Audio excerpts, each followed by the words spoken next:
नमस्कार. Indian voice मध्ये स्वागत. भारतामध्ये आज बेरोजगारीची समस्या अत्यंत गंभीर झाली आहे. खरं तर भारतातल्या इतर अनेक समस्यांचे मूळ बेरोजगारीमध्ये आहे. परंतु सरकार यावर काय करतंय? उपाययोजना तर लांबची गोष्ट. सरकारने अनएम्प्लॉयमेंट हा प्रॉब्लेम आहे हेच मुळात नाकारलंय. बेरोजगारीची अवस्था, कारणे, सरकारची धोरणे व दृष्टिकोन हे सर्व थोडक्यात समजून घेण्याचा आज प्रयत्न करूया. भारतामध्ये सर्वाधिक भ्रमित गट कोणता असेल तर तो म्हणजे छोटे मोठे व्यवसाय करणाऱ्यांचा. मीडियाच्या प्रचाराला बोलल्यामुळे केवळ आपलीच परिस्थिती खराब झाली आहे आणि उरलेल्या सर्वांची जोरदार प्रगती होतीये असाच एकतर समज असावा, किंवा द्वेषाच्या राजकारणासमोर इतर सर्व गोष्टी दुय्यम वाटत असाव्या. खरं तर भारतातील बेरोजगारीच्या समस्येचे एक मोठे कारण या लहान व्यावसायिकांच्या क्षेत्राची वाताहत हे आहे, आणि ते होण्यामागे सरकारी धोरणे कारणीभूत आहेत. आपल्या आजूबाजूला असलेल्या व्यवसायांकडे बघा. सरासरी 1 करोडची वार्षिक उलाढाल असलेला कोणताही व्यवसाय किती नोकऱ्या निर्माण करतो ते बघा. खरं तर अगदी 15-20 लाखांच्या उलाढालींकडे देखील डोळसपणे बघता येऊ शकतं. पण गणिताच्या सोयीसाठी समजू की 1 कोटी ही वार्षिक उलाढाल असलेला कोणताही व्यवसाय सरासरी किमान 4 ते 5 नोकऱ्या निर्माण करतो. याचा सरळ अर्थ काय, तर 1 कोटी उलाढाल असणारे 10,000 व्यवसाय असतील तर 40 ते 50,000 नोकऱ्या निर्माण होऊ शकतात. आता तुलना म्हणून अदानी समूहाचं मार्केट कॅपिटलायझेशन आहे 10 लाख कोटींपेक्षा जास्त. म्हणजे लहान उद्योगांच्या क्षमतेसोबत तुलना केल्यास 40 ते 50 लाखाहून अधिक नोकऱ्या असायला हव्यात. प्रत्यक्षात त्यांच्या वेबसाईटवरील माहितीनुसार आहेत फक्त 42,000 का 43,000. आता अप्रत्यक्ष रोजगाराचे कारण पुढे येण्याआधी समजून घ्या की लहान व्यवसायात देखील अप्रत्यक्ष रोजगार निर्माण होत असतात. त्यामुळे त्याची तुलना केलेली नाही. केल्यास ती देखील याच पटीने विषम असण्याची शक्यता आहे. इंडियन हँडीक्राफ्ट सोसायटी म्हणजे इंडियन हँडीक्राफ्ट क्षेत्राचे 2022 मध्ये 32,000 कोटी इतकं मार्केट होतं आणि त्यात 69 लाख लोक कार्यरत होती.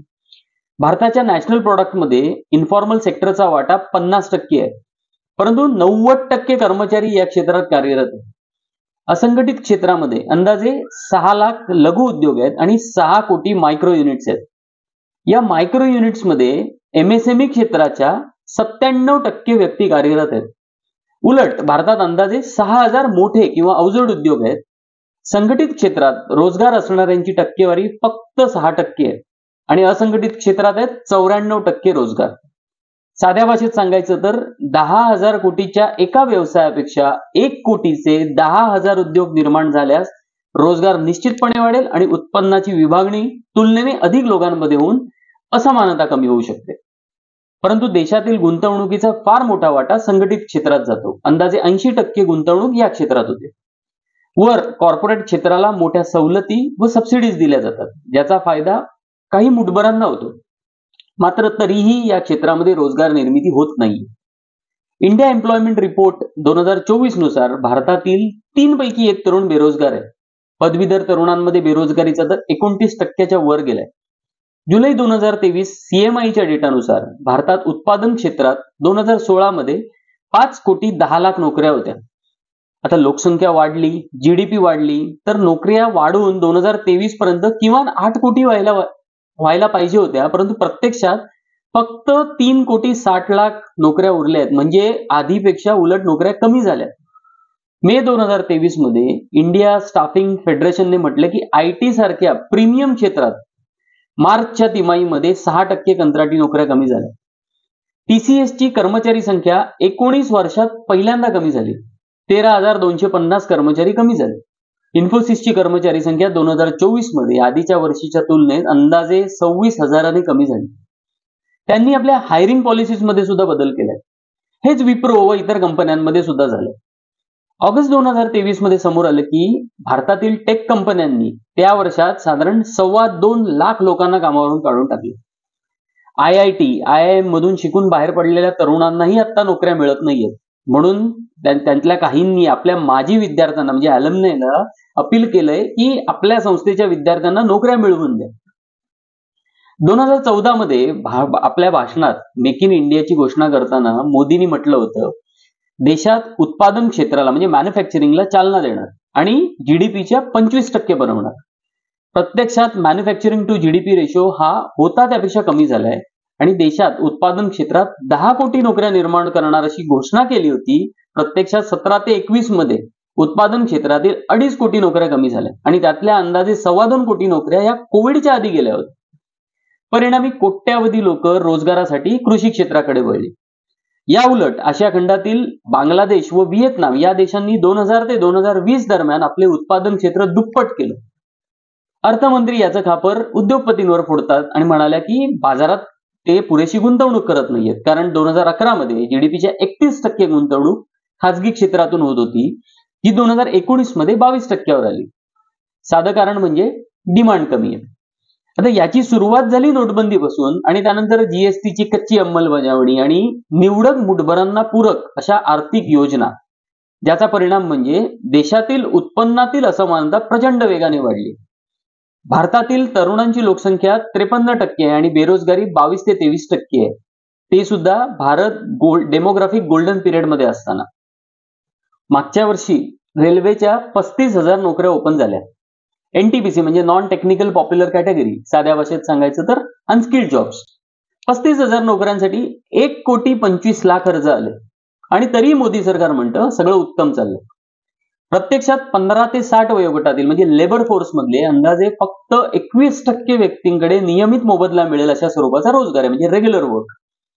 IIM, Birla institute of technology and science व कृषी मंत्रालयाच्या एकत्रित अभ्यासात रोजगार वाढ मंदावल्याचे दिसून आले. प्रोफेसर त्रिपाठी म्हणतात 2020-21 मध्ये भारतात 55,61,00,000 लेबर फोर्सचा भाग होते.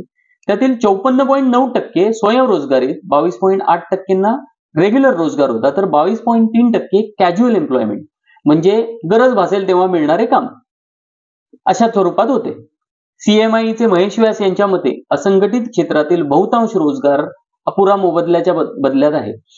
एकंदर बेरोजगारीची परिस्थिती इतकी कठीण आहे की सरकार अकुशल व अर्धकुशल उमेदवारांना नोकरी मिळावी म्हणून तैवान, इस्रायल सारख्या देशांकडे मदत मागते. 16 फेब्रुवारीला तैवान सोबत तसा MOU करण्यात आला.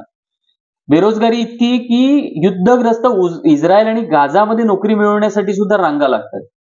त्यात बेरोजगारीचे भारतीय निकष अनपेड लेबर, अर्धरोजगार, अल्परोजगार वगैरे वेगळे पकडलेले नाहीत, कारण ते बेरोजगारीची खरी परिस्थिती समोर येऊ नये अशा पद्धतीने बनवलेले निकष आहेत. उदाहरणार्थ, विना वेतन काम करणाऱ्यांना बेरोजगार आपल्याकडे समजलंच जात नाही. नोकरी मिळवण्याची आशा सोडून नोकरी शोधणे थांबवलं तर ते बेरोजगार समजले जात नाही. मेकेन्सी हेल्थ इन्स्टिट्यूट नुसार भारतातील 59% कर्मचारी कामामुळे बर्नआउट होण्याच्या पातळीवर आहेत. जगात भारत या निकषात टॉपवर आहे. इंटरनॅशनल लेबर ऑर्गनायझेशनच्या फेब्रुवारी 2023च्या रिपोर्टनुसार भारतातील कर्मचारी सर्वाधिक वेळ काम करतात आणि तुलनेने सर्वात कमी मोबदला मिळतो. आणि या सगळ्याला सरकारी धोरणे कारणीभूत आहेत. जगातील जवळपास सर्व हुकुमशाही किंवा लष्करी सत्तांमध्ये दिसून येणारं चित्र म्हणजे निवडक उद्योगपतींच्या मुठीत असणारे वाटून दिलेले उद्योग आणि उत्पन्नामधील प्रचंड असमानता. या मुठभर उद्योजकांच्या कार्यक्षेत्रामध्ये स्पर्धा संपून जाते, कार्टेलिंग बनते आणि भाव व नियम ठरवण्याची ताकद फक्त निवडकांच्या हातातच असते. भारतात नेमकी काय परिस्थिती आहे तर भारतातील बिग 5 सध्या समजले जातात अदानी, अंबानी, टाटा, मित्तल आणि बिर्ला. यांचं कार्यक्षेत्र बांधकाम, खनिज पदार्थ, रसायने, इंधन, रिटेल, टेलिकॉम वगैरे. 2016 मध्ये त्यांचा सिव्हिल इंजिनिअरिंग आणि बांधकाम क्षेत्रातील वाटा होता 31%, जो 2021 पर्यंत झाला 42%. दूरसंचार मधला वाटा होता 65%, जो 84% झाला आणि रिटेल मधला वाटा 44% वरून 65% झाला. आणि हे आकडे ट्रेड मधले आहेत. ऍसेट्स मधला हिस्सा पेट्रोलियम मध्ये 90% आणि धातू निर्मितीमध्ये 68%. अशा 40 सेक्टर्स मध्ये पाय जमवल्यानंतर आता त्यांचा शिरकाव सुरू आहे नवीन नवीन सेक्टर्स मध्ये. उदाहरणार्थ वीज, गॅसचे वाटप, एअरपोर्ट, रेल्वे तिकीट वगैरे वगैरे. यांचे आकारमान, ताकद व सरकार दरबारी असणाऱ्या शक्तीसमोर त्या क्षेत्रांमध्ये इतर लहान प्लेयरचा टिकाव लागणे अतिशय कठीण आहे. म्हणजे या सर्व क्षेत्रात त्यांची निरंकुश सत्ता असणार आहे. मार्सेलिस इन्व्हेस्टमेंट रिपोर्ट नुसार 2010-11च्या सुमारास भारतातील टॉपच्या 20 कॉर्पोरेट यांचा एकूण कॉर्पोरेटमध्ये 30% नफाचा वाटा होता. 2019 मधील आकडेवारीनुसार 20 कॉर्पोरेटचा नफा एकूण कॉर्पोरेट क्षेत्राच्या अंदाजे 70% झाला आणि 2022 मध्ये तो आकडा 85% झाला. अशा पद्धतीने उत्पन्नामधली असमानता प्रचंड मोठ्या प्रमाणात वाढली आणि काही निवडक मर्जीतल्यांनाच फायदा पोहोचेल अशी धोरणे बनवली गेली आणि यातील सर्वात मोठा हिस्सा निवडक कॉर्पोरेटचा आहे. सीएमआयने कंपन्यांचा डेटा तपासला आणि त्यांना दिसून आलं की 5,000 लिस्टेड कंपन्यांचा प्रॉफिट बिफोर टॅक्स 128% वाढला आणि प्रॉफिट आफ्टर टॅक्स 186% वाढला. परंतु त्यांच्याकडून जमा होणाऱ्या करामध्ये वाढ झाली फक्त 35%. पूर्वी करांमध्ये कॉर्पोरेट टॅक्सचा वाटा इन्कम टॅक्सपेक्षा अधिक असायचा, आता तो कमी झालाय आणि याला कारण आहे कॉर्पोरेट टॅक्समध्ये दिलेली सूट. ही सूट मिळवण्यासाठी त्यांना कुठलंही आंदोलन वगैरे करायला लागलं नाहीच, पण साधी मागणी सुद्धा करायला नाही लागली. आणि इतक्या मोठ्या प्रमाणात लयलूट चालू आहे या निवडकांवर. बरं, इतकी सूट देऊनही की ना गुंतवणुकी वाढल्या ना नोकऱ्या. उलट कॉर्पोरेटची भारतातील गुंतवणूक गेल्या 19 वर्षात सर्वात कमी आहे. एप्रिल ते डिसेंबर मधली गुंतवणूक त्या आधीच्या वर्षाच्या तुलनेत 54% कमी आहे आणि नोकऱ्यांबद्दल तर विचारायलाच नको अशी परिस्थिती. गेल्या 10 वर्षातील सर्वात कमी ग्रोथ एफडीआय मधली यावर्षी आहे.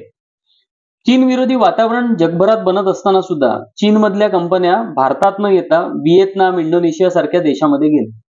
याला कारण भारतातील आर्थिक दुरावस्था, अशांतता, एकाधिकारशाही आणि निवडक कॉर्पोरेट्सना फायदा करून देण्याचे सरकारचे धोरण, जे आपण मॅगी आणि पतंजलीच्या बाबतीत सुद्धा बघितले. 2014 ते 21 दरम्यान 3,000 परदेशी कंपन्या काम बंद करून बाहेर गेल्या. बेरोजगारी, घटत्या नोकऱ्या, कमी झालेले उत्पन्न वगैरे विषय आहेतच, पण ज्या काही नोकऱ्या निर्माण होत आहेत यांचं स्वरूप बघितलंय का तुम्ही? आपल्या आजूबाजूला बघितलं तर तुम्हाला समजेल की बहुसंख्य तरुण करत असलेले किंवा नवीन मिळत असलेली कामं किंवा नोकऱ्या आहेत डिलिव्हरीज, कुरिअर, ड्रायव्हर, पॅकेजिंग आणि मॉल्स मधली. आता या कामांमध्ये फारसं कौशल्य लागत नाही, त्यामुळे अनुभवानुसार किंवा वर्ष वाढली म्हणून उत्पन्न वाढण्याची शक्यता नसते. तेच काम करण्यासाठी तरुण व स्वस्त लेबर उपलब्ध असेल तर मोबदला का वाढेल? त्यामुळे 18-20 वर्षी हे काम जरी आकर्षक वाटत असलं आणि नोकऱ्या करत असले तरी काही वर्षातच तरुण निराश होतात. शिवाय या कामाच्या अनुभवाचा त्यांना दुसऱ्या इतर कामामध्ये फायदा सुद्धा होत नाही. अनेक देशात अशा प्रकारच्या नोकऱ्या शिक्षण घेताना किंवा पार्ट टाइम म्हणून केल्या जातात. आपल्याकडे सध्या रोजगाराच्या महत्वाचा स्रोत बनले आहेत, मेनस्ट्रीम झाले आहेत. येणाऱ्या काळात याचं गांभीर्य समोर येईल. भारतात बेरोजगारीची समस्या हिमनगाच्या टोकाप्रमाणे आहे. दिसते त्याहून ती प्रचंड गंभीर आहे. देश आजारी आहे, उपचाराची आवश्यकता आहे. एकाच या भागामध्ये संपूर्ण परिस्थिती मांडणं कठीण आहे, त्यामुळे पुढच्या भागात आपण मोबदल्याविषयी बोलू.